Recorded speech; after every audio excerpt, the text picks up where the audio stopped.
All right, this one is on Derek Chauvin being hit 22 times by John Truzak, 52 years old, Mexican mafia. Sit back and listen to this whole video because I'm going to break down the intricate plots on what go on within the federal BOP because I was there. All right?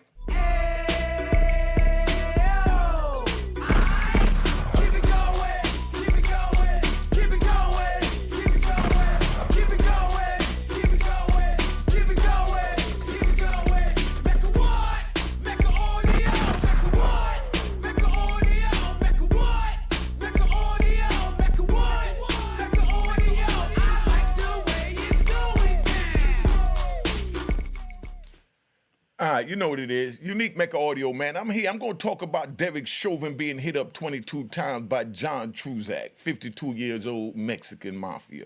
Now, check. Just so if y'all don't know, you might have been under a rock or whatever, and that's the only reason why you wouldn't know, you know? Derek Chauvin was convicted from a 2020 murder of George Floyd in Minnesota, right? He got 270 months. You know, when you get sentenced by the feds, right, they sentence you to months. So they tell you 270 months. By the time you figure out how many years that is, you know, you already back in the bullpen and you can go crazy all you want. You ain't going crazy in the courtroom. Because if they told him, yo, you got 21 years, he might have spazzed. But they heard 270 months, so he started going 12 months in a year.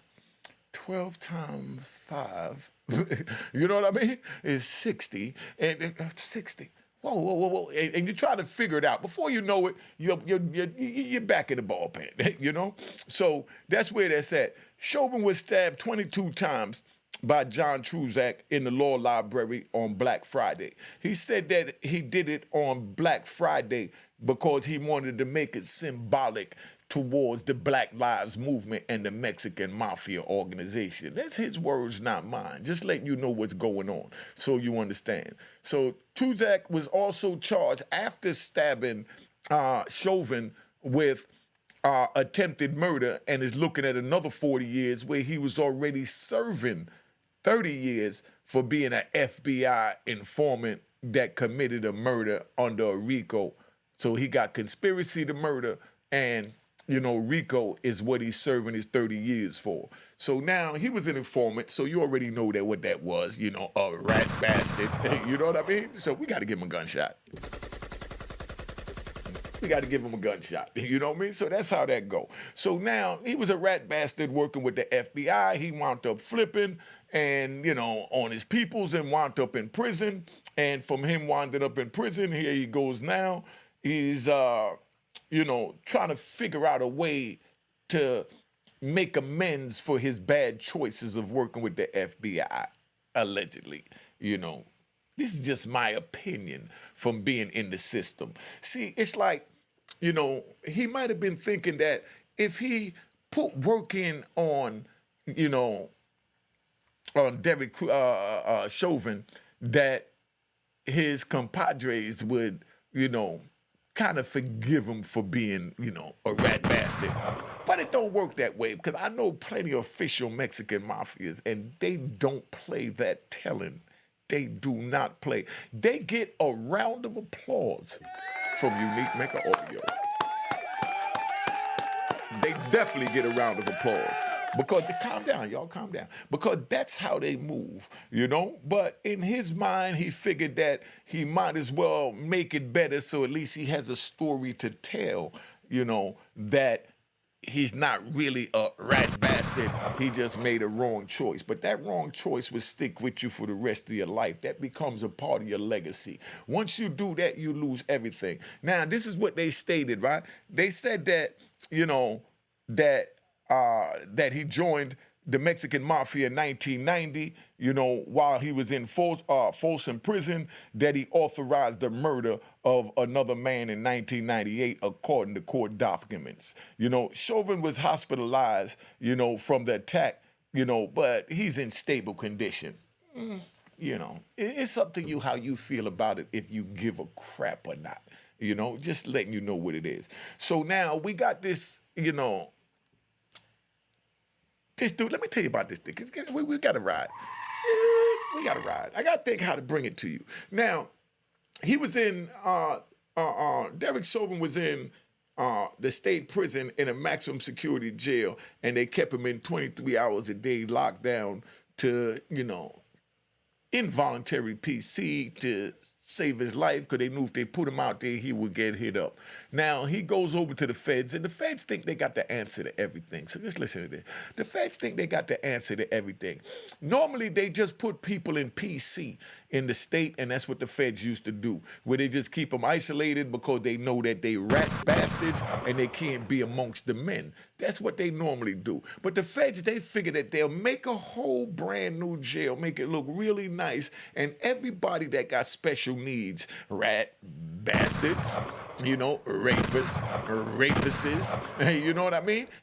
Child molesters, all of that, ex-correction officers, ex-police officers. They put them all in this one jail and figure that it's all a bunch of scumbags in one barrel.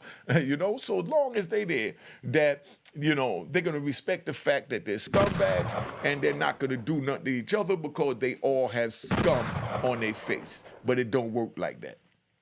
When you go in these places, you got guys that wind up making bad decisions because they couldn't deal with the restraints of the prison or the pressure at the time. So they join, they denounce their flag, they denounce, their gang and, whatever. And then they wound up in a jail. Then when they wound up in a jail, they get comfortable in the jail and they see how nice it is and they can move around freely like if they was in a regular jail. But everybody around them got special needs. So the feds figured that they wasn't going to do anything to them because they all had special needs.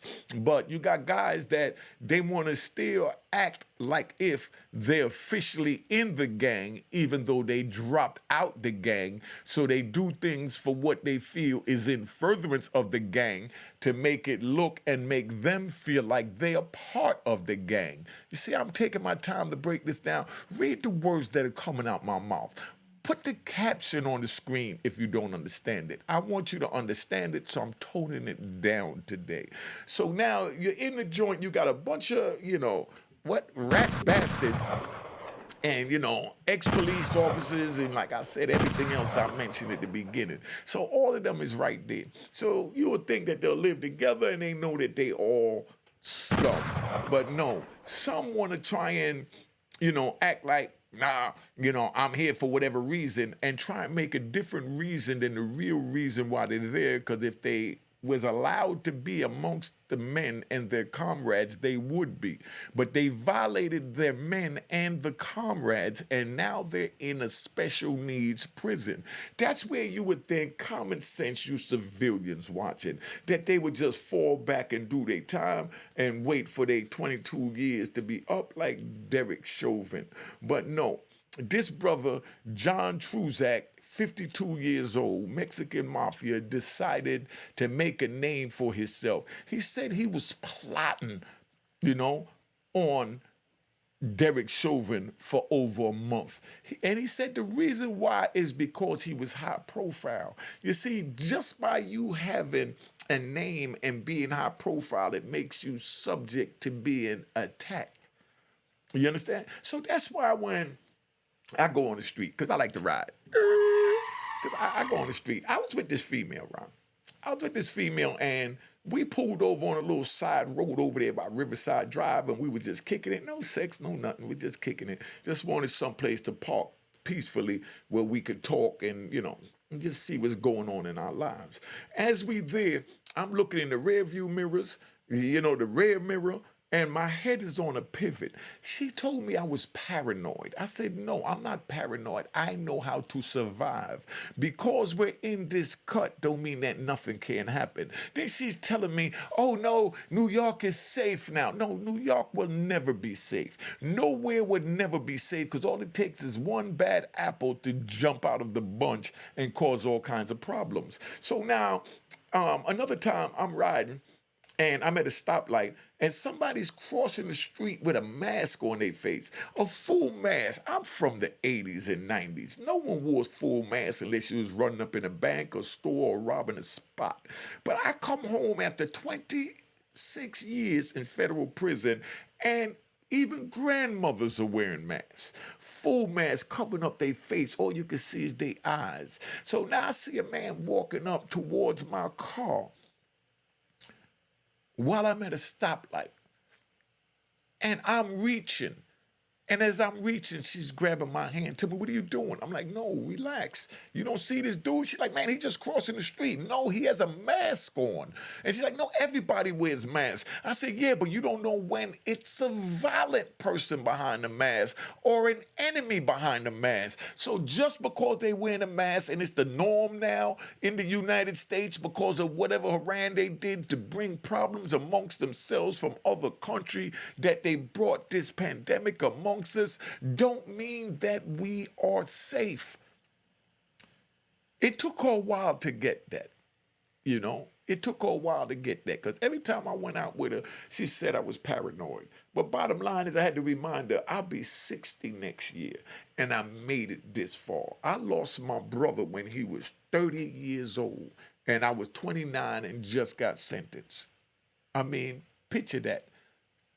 So you can't tell me that the world is safe. If the world was safe, you wouldn't need the police, period. If you're in the street, which I'm telling you not to be, you don't go to the police. You just handle your business. So a man walking up with a mask, I'm not going to sit there and call the police 911. There's a man walking by my car with a mask. They'll laugh at me because they'll say the stupid crap that this chick said, that it's safe.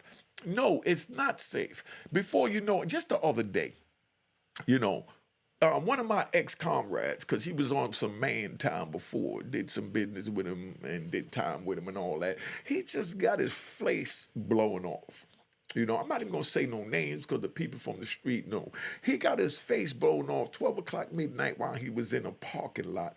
But he was, you know, allegedly, because I didn't see the paperwork, you know, a rat bastard, and he got what rat bastards get from old timers. You new timers, you get on the keyboard and you talk and you rat and do whatever else you want to do, and you have no consequences to your actions. You haven't seen a man get decapitated for telling. You haven't seen a man get his tongue cut out his mouth for telling. You haven't seen a man get his mother killed for telling.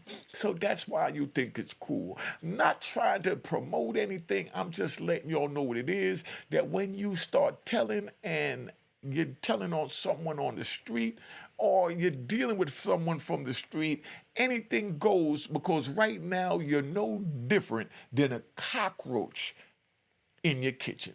You know how you walk and you see a cockroach, you kill it. You know what I mean? You see a rat bastard, you know what to do. You know what I mean? Let's give a gunshot.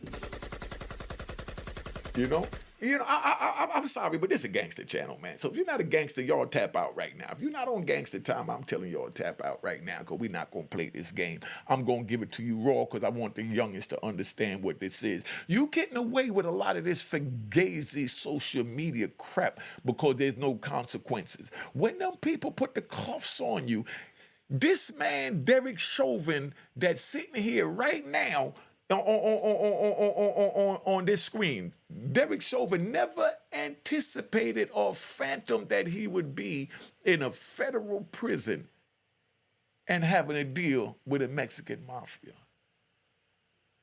Never. Remember that. The same way y'all never phantom you'll wind up in a federal prison or state prison, but any wrong move, whether you did it or not, could cost you your life. And that's what I'm trying to protect. I'm trying to protect your life. I'm trying to save you, you know? So that's why I'm bringing it to you raw. And of course, we got the opposition, as they say nowadays, the ops. I just call them rat bastards. You know what I mean? And I'm going to get some rat bastard t-shirts and hat made real soon for my official people that already know what to do with a rat bastard. You know what I mean? So that's what it is. Welcome to the Gangster Channel. Let me give y'all 3 seconds to tap out for the ones that's offended. All right, now take this with you on the way out. That's how I feel about you. You know what I mean? Now, Truzak stated that he was plotting this for over a month because he was a high-profile, inmate. Talking about Chauvin.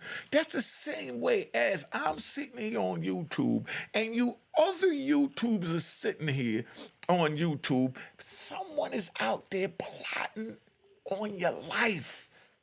Never forget that. I never forget that when I walk out on those streets, it might be a rat bastard that wants the credit for saying that I shut down the gangster channel. But you know what? I walk with the gods, so I'm not worried about you. To me, you're scum. You know what I mean? Roll up on me and you'll see how well Unique Mecca Audio handle himself. Like I said, I'll stay working out. I'm gonna start back my prison workout in a minute. You know what I mean? And just remember, we all bleed, like Biggie Smalls says. We all bleed. He got a gun, she got a gun. He got a knife, he got a knife. Everything is equal because we're in the free world. In prison, this brother, John Truzak, had to make a gun. That's a Bethlehem, as Bunky Pound calls it. You know, he had to make a gun. But out here, you could obtain a gun with nothing. So my life and your life don't mean nothing. It could be just like that. You know what I mean? And that's why I like the kid, you know, Brazy. I'm gonna do a video about Honeykomb Brazy because y'all don't understand.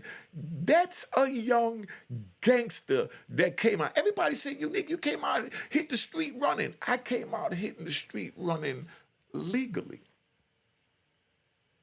I came out hitting the street running legally. You know what I mean?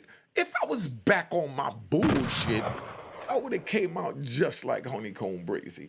Honeykomb Brazy came out and said, I'm going to get the bag by any means necessary. I done lost my grandmammy, my grandpappy, you know what I mean?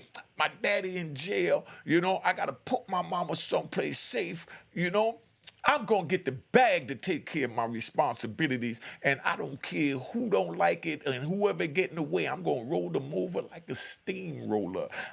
I respect Honeykomb Brazy. So you rat bastards that say, but he did this, he did that, and this and that don't like it, all I got to do is say to you is rah on top of that. You know what I mean? Because he chose that life and he's living that life.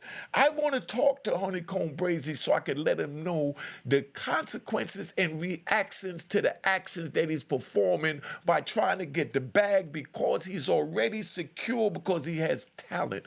Just like I have talent with these YouTube videos. So I don't need to run out there with a pistol and do nothing crazy. I just got to be patient.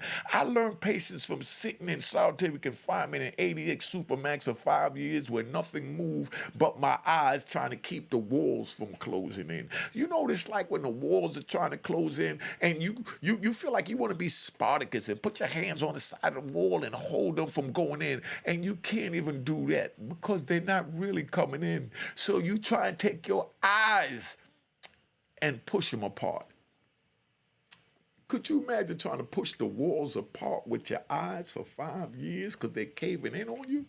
That's how I had to live. That's what I want to let Honeykomb Brazy know that I don't want for him. He makes the banging music. Everything he does go viral. Dude, you got the bag at your fingertips.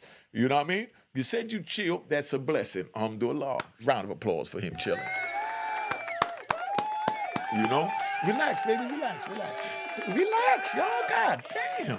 Let me finish my story. See, the thing that I want y'all to understand about this is people enter into fights and wars with us when they're not playing by the same rules, and when we play by our rules, which is the norm on the street. You understand? And we bring the drama and the violence. Then the people that chose to fight with us say, he's wilding. He's bugging out. No. Honeykomb Brazy feels as though Finesse 2 times violated him and he broke the code. So he's treating him the way people is treated when you break the code. I put you on, you blow, you break me off. You don't break me off, there's no more bond, there's no more nothing between us. And right now you become the ops until I get my cut from putting you on with the connect, whether it's with cocaine or rap-a-lot. You see how I break this down so y'all understand? I know I'm good at this. I'm the shit. You know what I mean? Round of applause to Unique Mecca Audio. Round of applause to Unique Mecca Audio, man. Yeah, round of applause. Relax, man. Relax. You see what I'm saying? But that's how I break it down. That's how I ride. See how we just riding right now? Welcome to the Mecca. Thank you. Now, so check. Trusack stated that he did this on Black Friday because it was symbolic to Black Lives Matter and the Black hand, the Mexican mafia. You never know what another man is thinking. That's why you stay out of people's way. I saw a video that I might report on where a dude punched a 14-year-old, mother in the face. Told her, if you say one more thing, I'm going to punch you in the face. He wasn't thinking of the repercussions because all he saw was a lady in front of him he knew he could whoop. So he punched the lady in the face a number of times. She went out to the car, told her son, 14 years old, get the gun and go handle that because you a man and nobody disrespect your mama. Little 14-year-old went in there and blew the dude face off. Now he died for jumping out there, not thinking or knowing that there's consequences to your actions. And the consequence for punching somebody mama in the face is death. In the hood. Civilians, we love y'all to death. That's where you would have called the police and been all on TMZ with your face beat up saying that a man beat you up. But this lady from the hood, her son did what he was supposed to do. I could say that. I don't have to say alleged. I can say supposed to do because even the prosecutors didn't charge this young man for shooting a dude to death, for punching his mother and beating her down like she was a dog for no reason. See, y'all don't think about the consequences to your actions, man. When you put your hands on a female, remember she has a brother, an uncle, a nephew, a bunch of nieces that'll come and scratch you all in the face. All of that is available. Don't put yourself in that situation, man. Just follow the code and respect others the way you want to be respected. Now, let me say this. Chauvin's in stable condition. Chauvin's in stable condition for those of y'all that give a crap. You know what I mean? And Trusack, the guy that hit him up 22 times, right? He pled guilty to RICO and conspiring to kill a rival gang member, And he was previously working with the FBI. Do I have sympathy for him? Y'all put it in the comments if you think Unique Mecca Audio got any sympathy for him. But I'm just going to say this. Gunshots. Don't violate the law to be put in a situation to be something that you're not, and that's a stand-up man under the street code. It don't work that way. So I'm telling y'all, stop it. Get out the street. Get out the gangs. Get a job. I'm working for an organization called Grow Up, Grow Out, Credible Messengers. If y'all need a job, contact me. And we'll try and see what we could do because I want to prevent you from going down the path that I went down. Now, I've been on here long enough. I done gave y'all enough. Make sure you cop the book of Raw in Harlem. My Instagram on the screen, my Cash App on the screen. Hit the logo, make sure it says Creating 2020. If you ain't got $1, you feel I'm being Reverend Ike because I'm asking to be compensated for giving y'all these jewels, at least subscribe if you're not subscribed. Hit the notification bell if you haven't. Like these videos. And secondly, and just as importantly, share this video so everyone sees the message. And hopefully we could prevent someone from being in a life of crime that might save our lives by us getting hit by a stray bullet. Y'all got that? Been on here long enough, man. I'm tapping the hell out. All right. Cheers. Toast to the crime. Toast to the crime. The crime. The crime. The crime.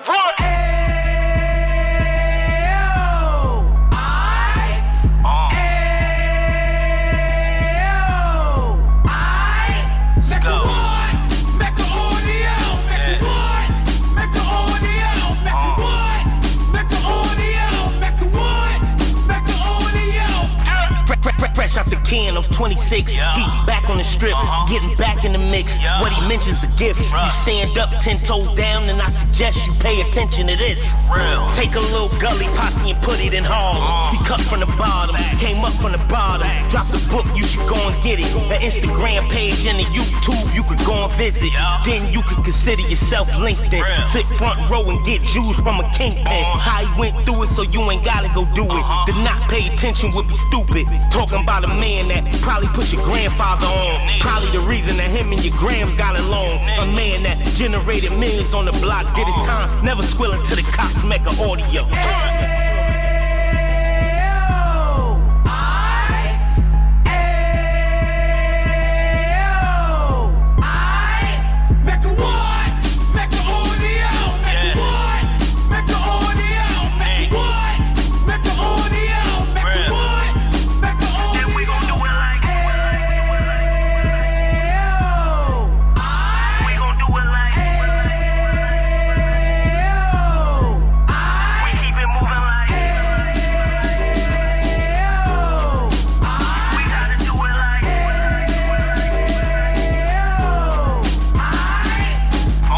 Get it live like 2 G's in the 90s. Drop top beamer so shiny. I let shorty go, she was whining.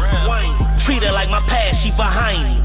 Spend a couple bands on the dapper Dan. You be back again, getting green like a Packers fan. No cap, it's a raw in uptown. They be horn uptown, Dominican bust downs. Now we on the positive, we got a lot to give. Now he trying to stop the kids from being inoperative. So take heed, homie, lend an ear. He started in uptown, he gon' finish dead. But now it ain't about selling drugs, buying cars. It's about buying property to make the community yours. So we can give back to the youth them. Cause they the truth them. And bless up to all the rudiments.